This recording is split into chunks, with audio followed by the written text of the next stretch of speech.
la santé. Le président Laurent Gbagbo est arrivé au pouvoir avec l'idée de permettre l'accès aux soins de santé par tous les habitants de Côte d'Ivoire à travers l'AMU, l'assurance maladie universelle.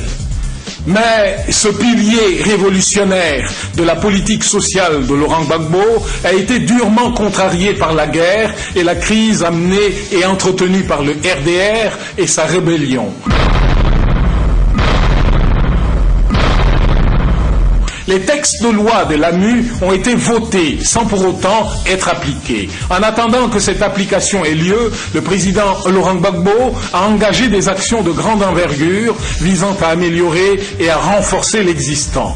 L'accessibilité géographique aux soins de santé a été améliorée. L'accessibilité financière aux soins de santé a été améliorée dans le domaine de la lutte contre le sida. La prise en charge des malades par antirétroviraux est devenue gratuite, de même que le dépistage. Cet ensemble de mesures a permis de mettre 69 511 nouveaux malades sous traitement antirétroviraux contre 2500 en 2000.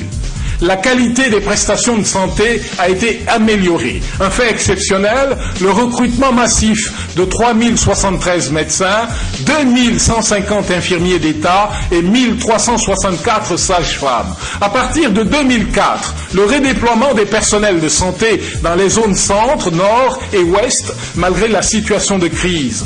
Le développement, la réhabilitation et le renforcement des capacités de 555 structures de santé dégradées en zone CNO, ce dernier point a coûté 11 milliards.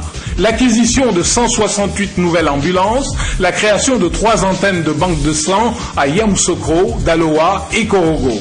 La politique des médicaments essentiels génériques a été renforcée.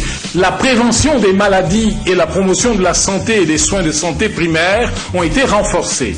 De nouveaux programmes nationaux de santé ont été créés pour lutter contre le tabagisme, l'alcool, le cancer, l'hypertension artérielle, le diabète. L'intensification de la lutte contre le sida par la mise en place pour la première fois en Côte d'Ivoire d'un ministère spécifiquement dédié à la lutte contre la pandémie. Ainsi, le taux de séroprévalence a-t-il reculé pour se situer à 4,7% en 2005 alors qu'il était de 10% et quelques années auparavant.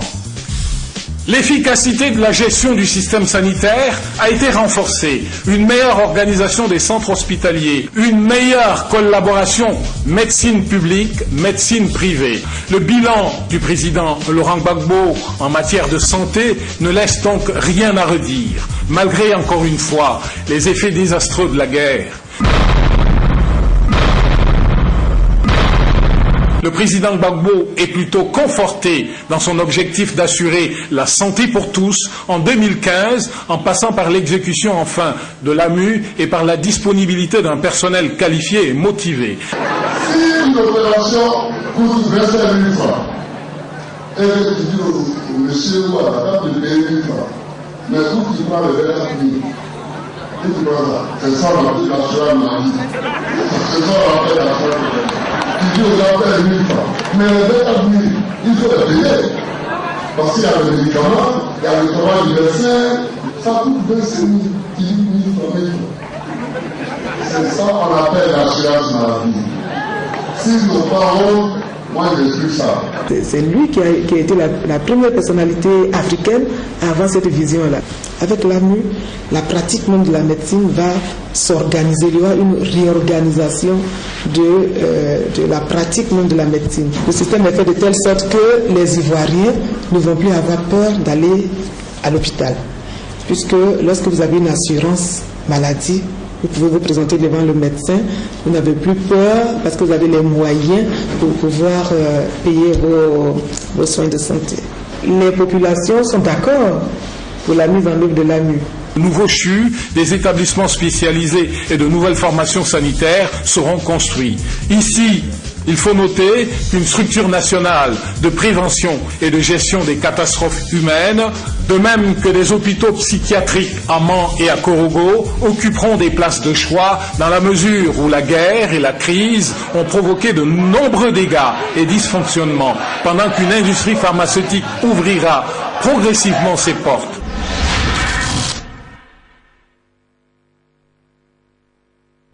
connaît quels sont ceux qui sont responsables pour que les déchets rentrent en Côte d'Ivoire. Les ministres qui sont au RHDP, là, ceux qui sont les vrais coupables, ceux qui ont signé pour que le bateau rentre pour nous tuer. Et aujourd'hui, ils prennent le nom de Gbagbo pour salir la Côte d'Ivoire. Nous ne sommes pas d'accord. Nous sommes les victimes. Grâce à Gbagbo, on était indemnisés. Vraiment, on est fiers. Les déchets toxiques ont été un véritable crime contre le peuple ivoirien. Mais il importe de rappeler que l'homme, à la société qui a distribué, qui a procédé à l'épandage de tous ces déchets toxiques, est aujourd'hui un éminent membre du RHDP qui a été ministre des Transports dans ce pays et qui fait aujourd'hui partie du Quator qui se présente comme étant l'alternative à la Côte d'Ivoire. Je m'étonne que l'adversaire du candidat Gbagbo se plaigne que les déchets toxiques soient arrivés en Côte d'Ivoire, mais serre en même temps la main de celui qui en a été le principal auteur, parce que c'est quand même lui qui a permis à cette entreprise de procéder à la propagation de ces déchets avec son cortège de morts, de désolations, de tristesse et de maladies dont on n'est même pas encore aujourd'hui en mesure d'évaluer le véritable impact aussi bien sur les personnes qui ont été contaminées que chez l'ensemble de la population ivoirienne.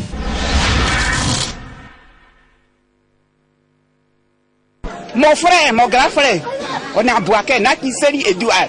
Il a tout perdu, sa maison, son travail, tout, ça est là-bas actuellement où je parle là. Moi où je vous parle là, c'est Gbagbo qui est mort. C'est espoir. C'est Gbagbo qui est mort, espoir. La Côte d'Ivoire sait, le monde entier sait qui est le menteur de la rébellion. Les rebelles eux-mêmes l'ont dit et les rebelles eux-mêmes le disent toujours. Les preuves sont patentes, nombreuses et diversifiées de ce que le mentor du RDR est le père spirituel, le père physique, le géniteur, le financier de cette rébellion. Le dire n'est pas entretenir la haine.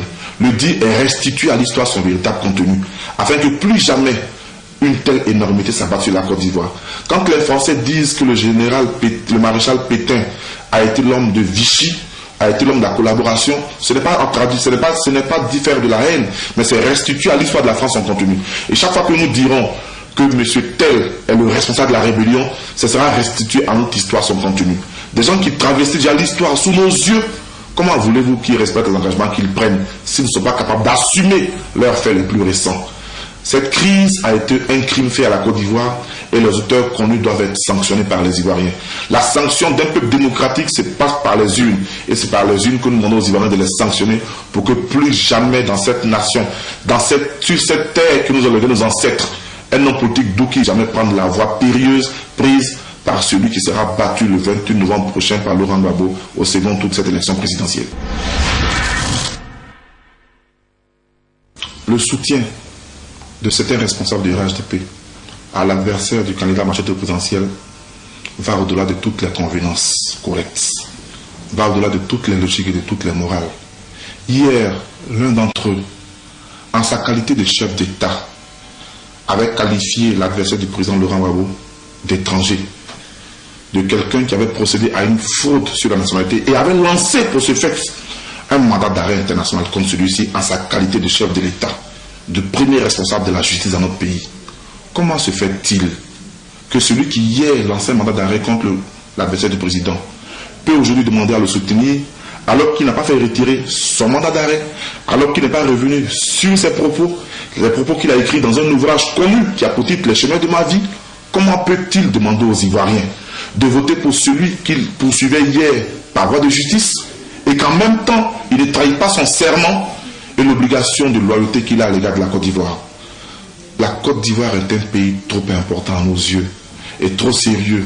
Et on ne peut se permettre de dire une chose et son contraire avec autant de mépris, avec autant de désinvolture et avec autant de légèreté. Le peuple ivoirien mérite mieux. Et c'est pour cela que ce acte de trahison qui consiste à appeler à voter pour quelqu'un qu'on continue de qualifier de fraudeur ne peut manquer de choquer la conscience et le bon sens de tous ceux qui accordent du crédit et de l'intérêt à un minimum de justice dans ce pays.